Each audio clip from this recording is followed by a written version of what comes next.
మీ అందరికీ వందనములు. మీ అందరూ బాగున్నారా? ఈరోజు దేవుని వాక్యము మత్తయి సువార్త 1వ అధ్యాయం 21వ వచనం. తన ప్రజలను వారి పాపముల నుండి ఆయనే రక్షించును. ఎంత అద్భుతమైన మాట!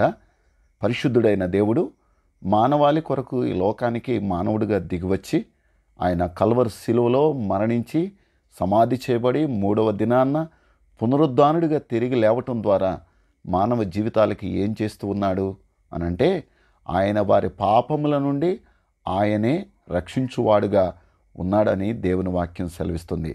ప్రియ సహోదరుడా, సహోదరి, ఈరోజు ఈ సత్యాన్ని నువ్వు ఎరిగిన తర్వాత క్రిస్మస్ యొక్క గొప్పతనం ఏంటో నువ్వు గ్రహించాలి.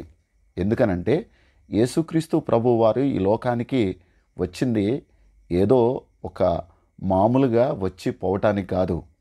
ఆయన తన ప్రజలమైన నిన్ను నన్ను పరలోక రాజ్యానికి వారసులుగా చేయడానికి, అలాంటి వారసత్వంలోనికి మనల్ని నడిపించాలంటే ముందుగా పరలోక రాజ్యానికి వారసులుగా కాకుండా మనల్ని అడ్డుకుంటున్న పాపం ఏదైతే ఉందో దాన్ని తీసివేయాలి.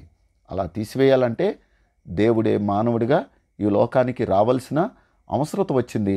అందుకే ఆయన మానవుడిగా దిగివచ్చాడు, కల్వరి శిలువలో మరణించాడు, సమాధి చేయబడ్డాడు, 3వ దినాన పునరుద్ధానుడిగా తిరిగి లేచి ఆయన మన పాపములన్నిటి నుండి మనకు విడుదల చేసి మనల్ని రక్షించి పరలోక రాజ్యానికి వారసులుగా చేశాడు. అలాంటి వారసత్వంలోనికి నడిపించడానికే యేసు ఈ లోకానికి వచ్చాడనే సత్యాన్ని నువ్వు గ్రహిస్తే ఈ క్రిస్మస్కి నువ్వు ఇవ్వవలసిన విలువను ఇవ్వగలుగుతావు. అనేకులకు ఆశీర్వాదకరంగా దీవెనకరంగా నువ్వు ఉండగలుగుతావని దేవుని సేవకుడిగా నేను ఈ మాటలు తెలియజేస్తున్నా. అలాంటి కృపలో దేవుడు మిమ్మలను మీ కుటుంబాలను నడిపించి దీవించునుగాక. ఆమెన్.